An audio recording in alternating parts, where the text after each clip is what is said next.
थाइखाजरा भिसिडिसिआव PMAYG न'खौ लुजोबैनि अजद रायजोफोरनि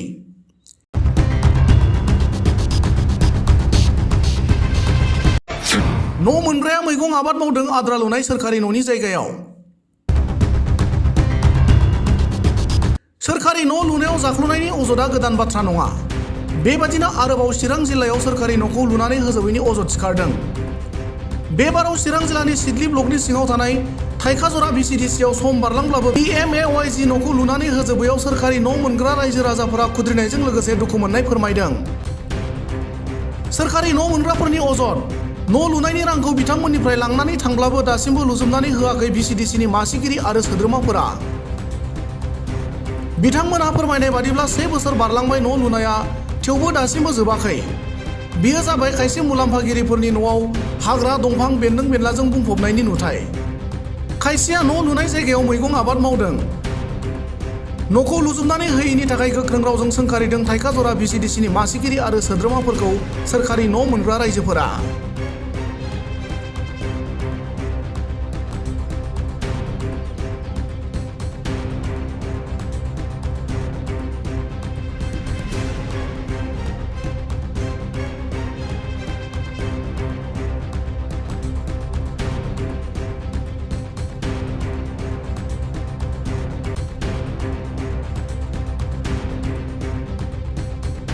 एसे गोबाव जाखोमादों नोंथांनि बे न'खौ लुफुंना होयैया? बोसोरसे मास मोनथाम जाबायदां। आबाद मावनानैसो जादों नामा नोंसोर? आबाद मावनानैसो जायो दा न' सायावनो। आरो आंना मादै मा आबाद मावदों नोंसोर बे न'आव? माबा दा मुला फोबाय, दुन्दिया फोबाय, आरो इन्दि एम्फौ खेबथाम लाखांबाय आंबो बेनि बिफांजोंनो। आरो मोदोमफुलखौनो जागासिनो, आरो मैथाथ' जागासिनो दाबो। हायाबो हनै न'निखौनो जावदों, हानिबो फैसा हरा। फैसा लांजोब्बाय नामा बिसोरलाय? लांजोबो फैसाया 50,000 जानो 1,000ल' खम आंना उनाव लास्टना। जब खारनिखौबो लांजोबदों। मुलाखौ न'आव जायो ना फानो मादै? जायोसो, फाना। जोंहा गैया नालाय ओंखायनो जायोसो। लुफुंनानै कमप्लिट खालामना होनो थिनोब्ला रायरायोबा मा होनो बिथांमोनालाय? आंजों रायलायबावा, गंनानैसो थाबावो। ओमफ्राय खेबसे फैदों, फिसालायानो माबादों आरो न' लुदों। 5,000ल' होदों न' लुनायाबो, गैया। मा सन्देह खालामदों? फैसाखौ बाहायनानै जाबाय ना? जानो मा खालामखो जों मिथिला, रायलायाबो। खबर लागासिनो र' सानथामसोजों फैगोन होनो, सप्तासेल' नायबावदो होनो, फैया। खनबेसे जाखो नोंनिया? फैसाया? फैसा बख'ना होनाया? खेबनै जाबाय। जब कार्डनिखौबो होबावा। ओमफ्राय सानसेखालि ओरै बिदोंमोन आं, फिसालानो लेखा बायनो 1,000 होदोहाय बाबु होननायाव होबावाखै। नाङा थोआ फैसायानो, हाब हरजोबथारनांगौ ओरैसो होनलायलायबावबाय बे राजिबा। मेम्बारना मा नाम? मेम्बार मामा राजिब। चेयारमेनना? चेयारमेनना 7। भिसिडिसियालाय? मा भिसिडिसि गोलैयो? थाइखाजरा गोलैयो। नोंसिना मा गामि बियो? जोंना? जोंनिखौबो बथिनालि होनो। मा नाम मादै? मा नाम नोंनिया मादै? आंना खान्थि बरगयारी। बहुथिनालि ना? औ। आरो नै फिसालायाबो आंना सासे फरायनानै थाबाय, मावनानै जानोबो रोङा। आंहा दा ओंखायनो न'खौ नांथारगौ। आगस्ट जोबनायावनो फुरा खालामना होनोसै होनबाय, दा गैया। ओमफ्राय बे लुयैयानो लुयै, मैया दाख्लि थांबाय लुनो होननानै। इसिमिर बायनांगौनो, खिरखि बायनांगौनो, जों गावसोर फैसा लांजोब्बायबा जों माजों बायबावनो? बेसेबां फैसा लांखो? हाब सिगांना 55,000 जाहैबाय, आरो माबाना उनना गेजेरना। ओमफ्राय दा लास्टनि जोबनायल'सै आरो। सोर लांदों फैसाखौलाय? राजिब बसुमतारी। चेयारमेन ना मेम्बार बेलाय? माबा मेम्बार। बेनो लानानै थांदों। ओमफ्राय दाथ' लुनायबो जायाखिसै मायाखिसै, जोङो दुखु नांबाय आरोखि। थानायफ्राव माबायदि खस्थ' मोनो न'खरफ्रावलाय? हाब न'आथ' जोंना खस्थ'आनो लाजाखाया, गालगाबसो। दुखुसो मोनगौमोन नोंसोर नुबा। ओमफ्राय दा बेखौनो थिनबाबो लुयैया।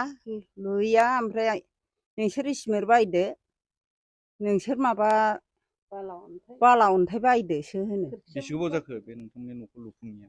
जोंनि न'आथ' बोसोरसेनो बारबाय। ओमफ्राय दासिमबो जाया। दा न' सायावनो जोङो नुदों माबा मैथा आबाद मावनाय, मुदुफुल थालायलायनाय। मुला फोबावबाय आंहाथ'।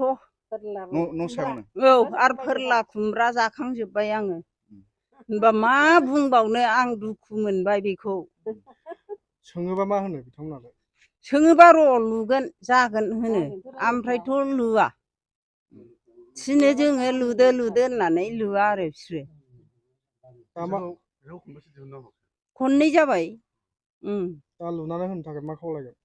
दा लुनानै होनायानोथ' दरजा खिरखि बिदों नोंनावसो बिदों नामा? जोंनावसो बिदों ओमफ्राय जों फैसा हरजोब्बायबा जों माजों बायनो माजों लुबावनो जोंलाय दरजा खोरखिखौथ' गावसोरसो बायनानै होफैनांगौमोन। बेखौथ' गावसोरसो बायना होफैनांगौमोन गैया जेबो दा बेनि थाखायनो जोङो रागा जोंगासिनो दं आरोखि दाथ' जों न'खौ नांगौमोन दा न'खौ लुफुंना होना होआ बेनो आरो আমার এইটু মানে আগত ঘুমা ঘর আছিল তো এইটু ভাঙাইয়া পরে এই যে আই বলে বানাই দিব 6 মাহত দিয়া বানাবার কইছে এলাই 6 মাস কত এই যে ইমান দিন হয়েছে ইমান বর্ষা যা ঘুমাবার কষ্ট হয়েছে কি হয়েছে আয়ু আর বনাই দিলে তো ভালে আছিল তো না বানাই এলাই আমরা কি করিব পরমত বড়টা এরকম বানাবার কইছে আর এলাই না বানাই তো বানাবা লাগা কিয় না বানাই টাকাটা ওলাই দিছো 2 বার কিমান দিছে কিমান বা আছিল আমার তো ধরিবার নাপায় ব্যাংক পুরা গুনিব এই মেম্বারটা লব কি নাম মেম্বারটা কি লইয়া মঙ্গল মুর্মু আপনার একটু জায়গাটা কি নাম আছে? ঠাইকাজোড়া আপনার বেশি দিছো ঠাইকাজোড়া ঘৰটো কমপ্লিট কৰিবলৈ কি আহ্বান জনাব এতিয়া? বনাব লাগে আর কি জানাব মানে আমাক তো ঘরে লাগিব আমার টকা 2 কিস্তির লোৱা হৈছে এইটো কেতিয়া বনাব কিবা মেম্বার কলে বনাম কৈ থাকি এতিয়ালৈকে হোৱা নাই কি কৰে মাতিলেও নাহে এইটো আমি কই মানে কিমান দিন হৈছে ঘৰ নবনাটো এবছৰ পাৰে হৈছে যদি আপুনি সুধি কি কয় মেম্বাৰ বনাম বুলি কৈ থাকে মাতিলেও নাহে মই নিজে মিস্ত্রি ধরিম মানে খালি কিবা আলোচনা মতো কৰক কইলে নাহে কি নাম আইতে সিং লিম্বু চেয়ারম্যানটো 7 বসমতারি না 7 কি বিস্তিস পৰে হ্যাঁ কি বিস্তিস পৰে এইটো ঠেকাজোৰা না বনাবলৈ কি আহ্বান জনাব চৰকাৰক? বনাব তো আমাক তো লাগিবই কিয় যিকোনো আমাক টকাৰ 2 কিস্তিৰ লোৱা হৈছে এতিয়াও 2 কিস্তিৰ কাম হোৱা নাই আপোনাৰ নিচিনা আপোনাৰ গাঁৱৰ এনেকুৱা ঘৰ নবনাটো কিমান মান আছে? এইটো আমাৰ এৰিয়াত 8-9 ঘৰ আছে নাকি 10টা মান আছে নাকি মানে কমপ্লিট হোৱা নাই মানে কমপ্লিট হোৱা নাই এনেকা হাফৱাল আছে কি মানে খিৰকি লৈকে দিছে আপনার মতে 2 কিস্তি দিয়ে আপনার কিমান ওয়াল তুলিব লাগিছিল?